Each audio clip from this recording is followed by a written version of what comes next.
Who's your fans? Welcome back to another edition of Under the Hood with IU Football, presented by your Central Indiana Ford dealers, a proud sponsor of IU Football. Reminder to get out there and visit your local Central Indiana Ford dealer today. I am Rhett Lewis, excited to be back here with you in the thick of spring ball right now.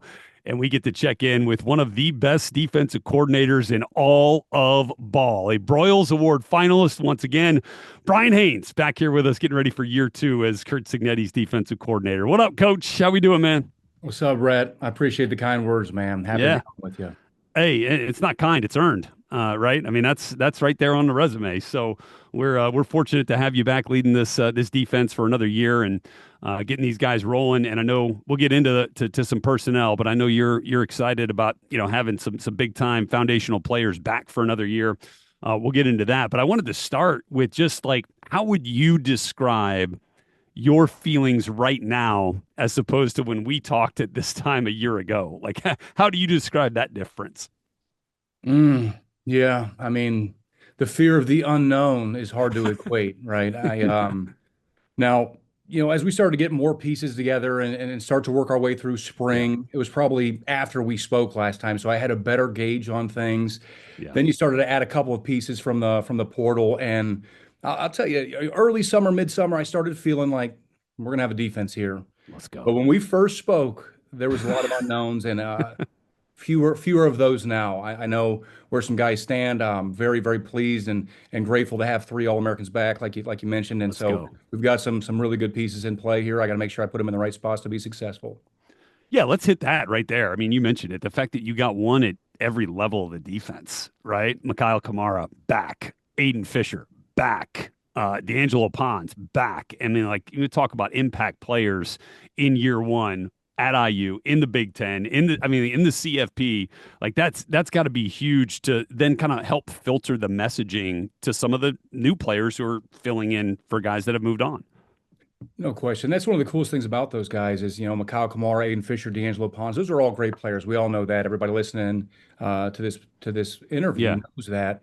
But what they don't know is those guys are great leaders. Those guys help push culture. Those guys help coach the guys beneath them. So they're raising the tide, across the board. And like you mentioned, all three levels, right? The common yeah, phrase is you're only as strong as your weakest link. Well, yeah. all three of the links in terms of level of defense have a strong point, and they're elevating the caliber of play of their teammates, and that's when you have something special building. Yeah, no question. And obviously, you got to fill holes every year, especially in today's college football. I mean, that's never going to change now. I mean, that's really the only constant, right? Is the change, is the roster turnover at this point and where we are. And you certainly have that. I mean, you could start up front, right, with the defensive front. And I know we didn't get CJ West until, after spring ball last year and ended up being a huge, player. So when you look at the way that you want things to go up front, and let's start there. Like, you've already got a foundation in place there. How much does that help kind of bringing guys along up front with some of these new faces that are trying to get used to what you're trying to have them do? Yeah, that's real big. And, the names again I'd point to is Mikhail Yeah, Kamara and Tyreek yeah, Tucker. Those guys have been in the system. Even yeah, Mario Landino, this kid's only a sophomore. He's a younger guy, but he's aware of the standard that we expect at that level of the defense because we're firm believers. This is not a tagline for us. It all does start up front. yeah. What we demand of our front four to do is high standards and expectations for those guys. So there's a lot on those guys' plates.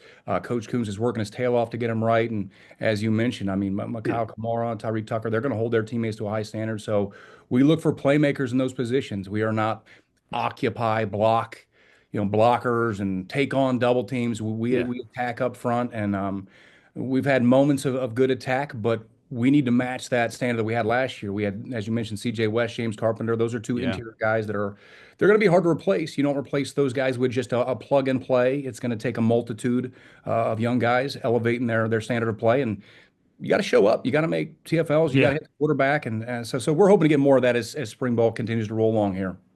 Yeah, and I think when we go back to what Mikhail did in year one, here in Bloomington, talking about leading FBS and quarterback pressures, a guy that affected the quarterback. When you look at how important I mean, look, everybody wants to get after the passer, right? Everybody wants to sack the quarterback, get those pressures, get those hits on the quarterback. But when you look at what that actually did for this unit and this team overall, like how does that message get reinforced to this group? Well, it's an easy message to reinforce because Yeah. every single defensive lineman you're ever going to meet wants to hit the quarterback. They all want to get there Yes. very quickly. So it's about how do you do it, and there are a number of factors at play that allowed Mikhail, to be honest with you, to be Yeah. the nation's highest rated, pressure Pressures and player. all that. Some Yeah. of it goes into the coverage, some of it goes into the skies, some of it goes into the Yeah. stunts, the picks and the rolls. So there's a deeper level of teaching that goes into it. But in terms of encouraging and motivating the defensive line guys to get home fast, they're trying. They're there. They're there. Yeah, they're up there on the motivation part. And as you move to the second level, obviously had a great tandem last year, right, with Aiden and with Jalen Walker, and we know Jalen's going to find a spot in the NFL. Not too many linebackers out there running 4-3, so he's going to find his spot. And I'm fired up to see where he ends up once we get to Green Bay in the draft. Same with C.J. West and Carp if he gets a shot there, and a number of guys that are going to get that opportunity. But how do you kind of judge the competition to be the guy that stands next to Aiden? Yeah, well, I let it unfold, and every day there's competition and guys pushing each other. And to be honest, Red, I know we've talked about this before, but Yeah.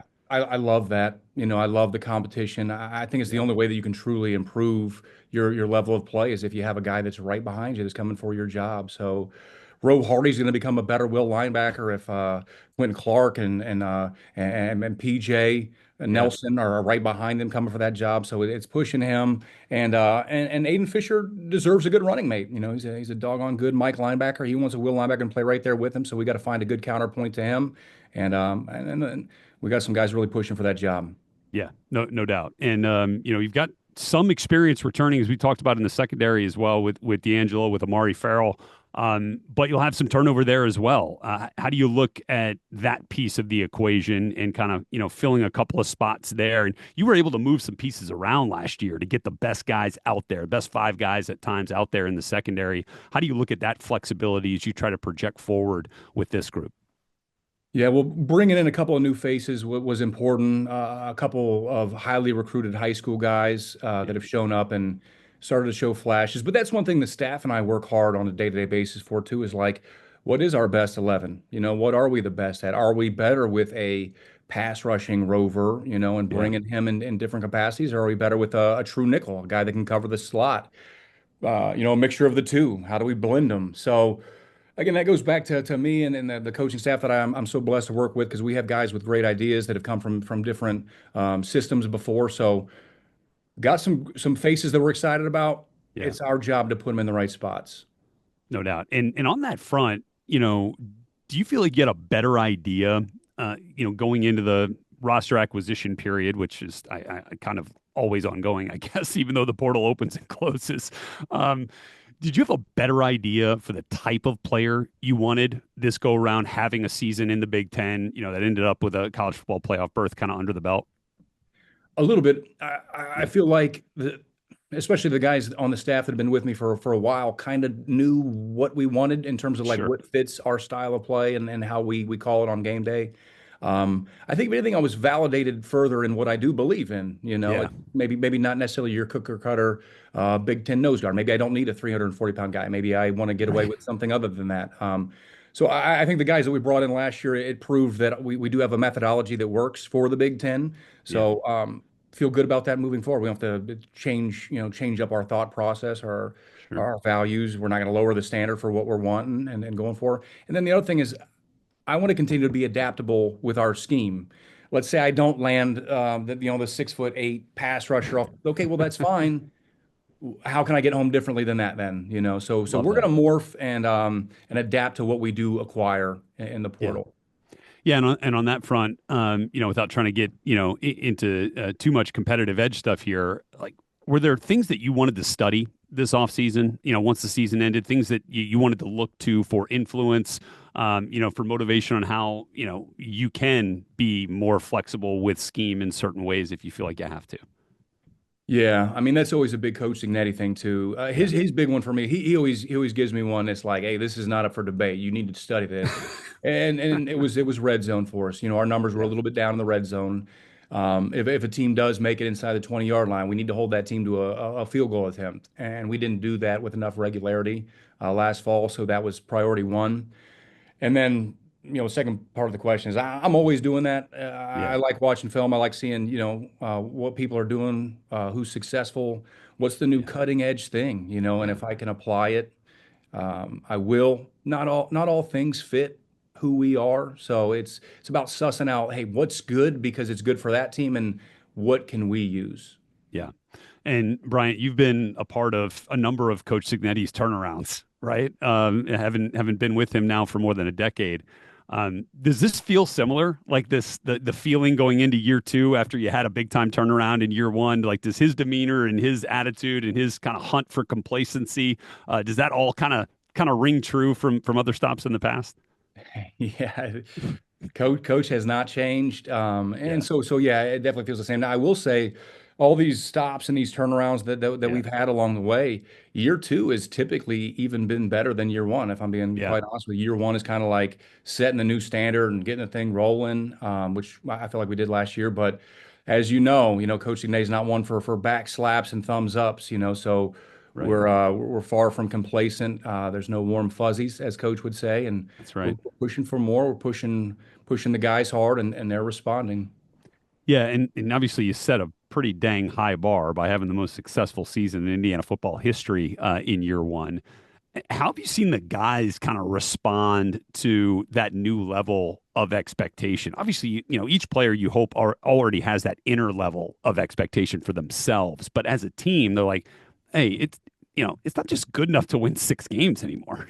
Like that was a goal that most people would have loved years ago, and now you've set the thing, winning 11 games in year one. That expectation is sky high and will be, and that's where you want it. But how have you seen the guys respond to that? I think the big thing is just it's a confidence factor, Yes. and maybe last spring is the last time I felt like, man, the team doesn't seem confident. If we did give Right. up a big play, like I mean, hanging our heads, like run down there. Hey, they gained 24 yards. Run down there, turn around, put your hand in the dirt, and let's get ready for war. So Yeah. I think there's more of that, which usually leads to a little bit more consistency from play to play and day to day. So, if you compare it to last spring, more of that, Yeah. more consistency day in, day out, play in, play out, and more guys that expect success. And I mean, as you know, being a former Yeah. football player, your mental makeup, playing with confidence, is going to speed you up and allow you to make more plays, allow you to shine a Yeah. little brighter. No, no question. And then, kind of lastly here, coach, you've got, a handful of practices left, and then we'll have the spring, game on April 17th. What's left out there for you to accomplish? Like, what's on your goal list as you kind of continue the second half of spring ball here? Yeah, I'm very short-sighted when it comes to spring. I want to have a great practice number 7. We have Yes. 2 minute coming in on Thursday, Let's so I want go. to have a fantastic 2 minute. I want to run really clean. So it's like small things as we go. If I'm looking a little bit more down the road, I want there to be again finding that level of consistency. I want to continue Yeah. pushing that because as you know, the ebbs and flows of a football game, the ebbs and flows of a season. You need the guys that are willing to battle through the tough times and not get complacent during the good ones. So I want to see guys continue to compete, push each other, and then ultimately, my big thing is this, make the plays, man. Win your one-on-one. If you have a one-on-one with your three technique, with your guards, three techniques, shred the dude up. Will Yeah. backers. If you're a high wall and a slot receiver, be in his hip pocket. And then Yeah. when the ball's in the air for the field corner, let's elevate and go get it. Let's take that confidence to a new level because that's what it's going to take to match that expectation we have for them. Yeah, and I lied. So just lastly here, when you bring in a player like Pat Coogan, right, who is a fiery dude that you played in the last game of the season, right, that ended the season. Like, there's some guys that had like maybe a little bit of something when whether it was Aiden, whether it was Tyreek, or whether it was Mikhail that had maybe come across Pat, in the trenches in that game that had a little bit of something extra for him when spring started.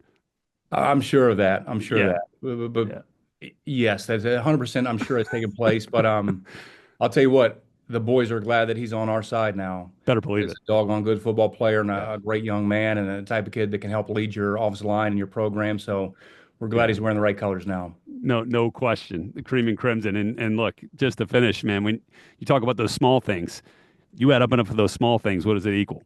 The Big big things, improvement. Let's big go. improvement, big Yep. movement. Yeah, that's Man, what this we're is going for. awesome. Love talking ball with you, Coach. Appreciate you. Appreciate all your work for these guys and for this program, man. And can't wait to see what you got for us on April 17th. Thanks, Brad. Appreciate you, brother. All right, that's another episode here Under the Hood with IU Football, presented by your Central Indiana Ford dealers. I am Rhett Lewis. Look forward to catching up with you guys next week as we get closer to the spring game.